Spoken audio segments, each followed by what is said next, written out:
আমি মনে করি না যে প্রফেসর ইউনূস তার ক্ষমতা প্রলম্বিত করার চেষ্টা করছেন, আমি মনে করি না। আমি একটা জিনিস বলি আপনাকে, ধরেন এই সরকারের আসলে ম্যান্ডেট কি আমরা পরিষ্কার বুঝতে পেরেছি। গণ অভ্যুত্থান হচ্ছে সরকারটির ম্যান্ডেট। তাহলে গণ অভ্যুত্থান তো একটা বায়বীয় বিষয় না।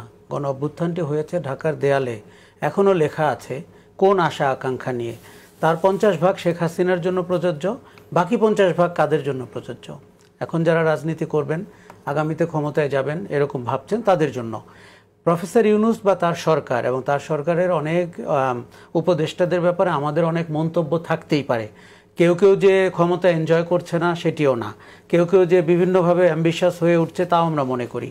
কিন্তু ওই ম্যান্ডেট তো আপনাকে মানতে হবে। আমরা তো একটা সুযোগ পেয়েছি যে যেইভাবে বাংলাদেশে ফ্যাসিজম কায়েম হয় একটি তথাকথিত নির্বাচনের পরপরই, সেই জায়গা থেকে বাংলাদেশ বেরোতে পারে কিনা, রাজনৈতিক সংস্কৃতিটাকে আমরা বদলাতে পারি কিনা, এবং যেইভাবে রাজনৈতিক দলগুলো, উদাহরণটা দেন কিভাবে বদলায়, কি কি করলে বদল হবে? দেখুন রাজনৈতিক, আমি আপনাকে বলি, 7 মাসে এত কথা বলছেন, কোন দলের সংস্কৃতির বদলানোর কোনো খবর পেয়েছি আমরা?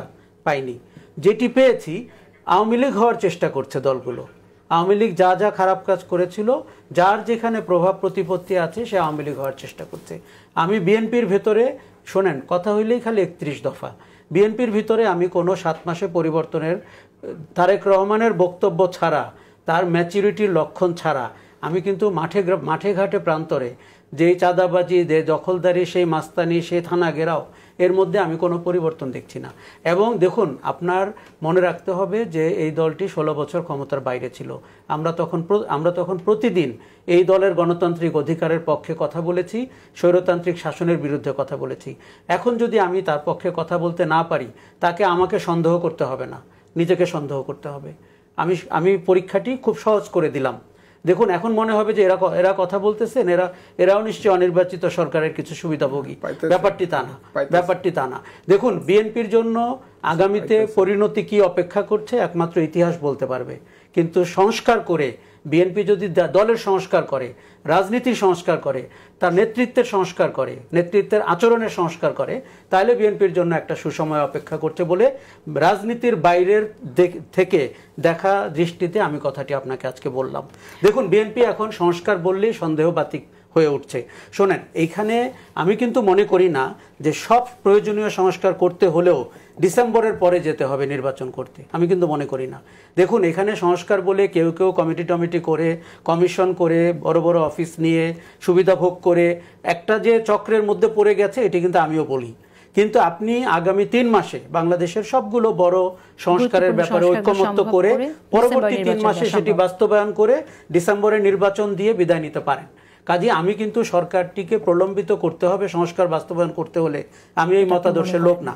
কিন্তু কাদের জন্য সংস্কার করবেন, কাদেরকে নিয়ে সংস্কার করবেন, তারা যদি আপনার সাথে একমত না হয়, আপনাকে চোখ রাঙায়, আপনাকে মানে বলে যে আমরাই তো পার্লামেন্টে গিয়ে ঠিকঠাক করব, এগুলো যে বাগাড়ম্বর, এবং এগুলোতে যে আপনার রাজনীতির চেহারাটি মানুষের কাছে পরিষ্কার হচ্ছে, এটি বিএনপির নেতৃত্বকে খুব দ্রুত বুঝে ফেলতে হবে।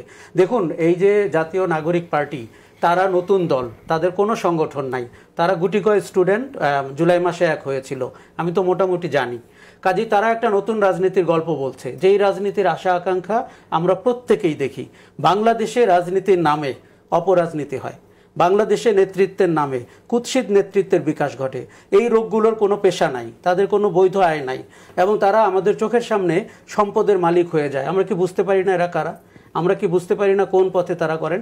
দেখুন, সাংবিধানিকভাবে যে স্বৈরতন্ত্র কায়েম করা যায়, সেখান থেকে তো সংবিধানকে আপনার রক্ষা করতে হবে। আমি কিন্তু বলছি না দেশের নাম বদলাতে হবে এবং অনেক আহামরি সংস্কার করতে হবে, আমি প্রয়োজনীয় সংস্কারের কথা বলছি। সাংবিধানিক স্বৈরাচারকে রুখতে হবে, শাসনতান্ত্রিক স্বৈরাচারকে রুখতে হবে, এবং জনগণের ভোট কেড়ে নিয়ে আপনি পরবর্তীতে একটি স্বৈরাচারী সরকার হবেন না, এই গ্যারান্টি দিতে হবে। শোনেন, রাজনীতিবিদদেরকে মানুষ বিশ্বাস করে না, এই কথা শুনলে তাদের, আমি শেষ করি আমার কথাটা, আপনি আমাকে বলতে দেন। রাজনীতিবিদদেরকে মানুষ বিশ্বাস করে না, এগুলো শোনেন, দুইটা ভোটও পাবেন না, এগুলো শুনলে জেসিন তাদের, না আমি তো রাজনীতির কাজে আমার গায়ে লাগে, না লাগবে, আপনার গায়ে লাগবে, আমি জেনেই তো বলছি। আপনি এগুলো শুনলে তাদের একটা ফাউমাত করে এখানে বসে কথা বলতেছেন কেন? ফাউমাত বলে তো কথা বলেন, তাদের অবস্থান খুব নিচে, তাদের অবস্থান এই জন্য নিচে। আমার মনে হয় বিএনপির জন্য এর চাইতে ভালো কোনো পরামর্শ হতে পারে না। সবচাইতে বেস্ট সাজেশন সবচাইতে বেস্ট পদ্ধতি, সবচাইতে সুন্দর পরামর্শ। সংস্কার করুন, নিজেরা নিজেদের মধ্যে আত্মসমালোচনা করুন, দেখুন নিজেদের ঘাটতিগুলো পূরণ করুন।